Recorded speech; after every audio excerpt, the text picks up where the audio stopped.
পরবর্তী প্রশ্ন হচ্ছে, জানাজার সালাতে পায়ের জুতা খোলার বিধান কি? জানাজার সালাতে পায়ের জুতা, অনেক সময় দেখি মানুষ দাঁড়িয়ে পায়ের জুতা খুলে পায়ের জুতার উপর দাঁড়ায়, কেন এটা করে? আসলে এটা করার কোনো যৌক্তিক কারণ নেই। সাহাবায়ে কেরাম জুতা নিয়ে সালাত আদায় করেছেন। আর যেখানে জানাজা হয় সেখানে সাধারণত যদি মাঠ হয় সেখানে তো ময়লা থাকে, মাটি থাকেই। আর জুতা পরে যেহেতু সালাত আদায় করাটা রাসূলুল্লাহ সাল্লাল্লাহু আলাইহি ওয়াসাল্লাম সাহাবায়ে কেরাম আদর্শ ছিল।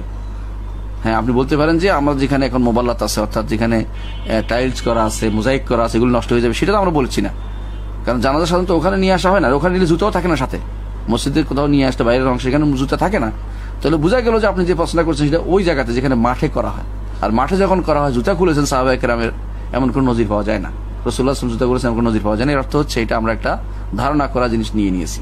কি জন্য নেই এটা? তারা হয়তো অনেকে মনে করতে পারে যে সালাতের হাইয়াতে নাই, আবার অনেকে মনে করতে পারে জুতা পরে সালাত আদায় করা যায় না, আদবের খেলাফ, এটা মনে করতে পারে। এটা কোনোটাই কিন্তু শুদ্ধ নয়। কারণ জুতা পরেই সালাত, জুতা আমার পাকে যেমন মাটি থেকে হেফাজত করবে, তেমনি জুতার সাথে আমার সালাতের কোনো বিরোধের কোনো কারণ নেই। জুতা পরে আপনি সালাত পড়তে পারবেন। রাসূলুল্লাহ সাল্লাল্লাহু আলাইহি ওয়াসাল্লাম জুতা পরে সালাত আদায় করেছেন। একবার জুতা পরে সালাত আদায় করছিলেন, জিবরিল এসে বললেন যে আপনার জুতার মধ্যে কি আছে, সমস্যা আছে।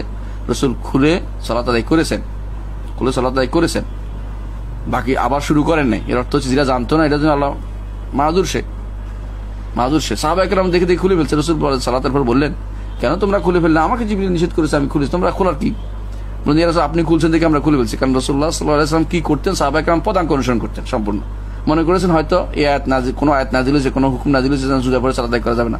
রাসূল তাদেরকে এটা মৃত তিরস্কারও করলেন, কেন তোমরা খুললে?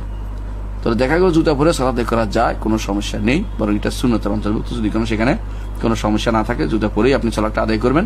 এটা সালাতের গুরু গাম্ভীর্য বা ইত্যাদির সাথে কোনো বিরোধী নয়, এটা কোনো সমস্যা নেই, জুতা পরে সালাত করতে পারবেন। কেউ যদি বলে যে আমার গরম লাগতেছে পা, তাহলে উপরে জুতার উপরে পা দিয়ে সালাত, তা তো সমস্যা নেই, সেটাও জায়েজ আছে। জুতা পরে সাধারণভাবে সালাত আদায় করাটা হচ্ছে মূলত সাধারণ নিয়ম, এটাই নিয়ম ছিল। এটার বিকল্পটা কোনো নিয়মের ভিতরে পড়ে না, যদি কোনো কারণে কেউ খুলে, এটাও জায়েজ আছে, কিন্তু না খোলাটাই হচ্ছে সাধারণ নিয়ম যদি কোনো মাঠে হয়। আর যদি কোনো মসজিদে হয়, মসজিদের সাহাতে হয়, অর্থাৎ বারান্দা হয়, যেখানে জুতা বাদে চললে ক্ষতি হবে বা ময়লা লাগবে জুতা নিয়ে দাঁড়ালে, সেটা আপনি জুতা খুলে, জুতা থাকেই না সাধারণত, সেখানে তো আপনি জুতা খুলে সাধারণভাবে সালাত আদায় করতে পারেন। জানাজার সালাত আসলেই সালাত।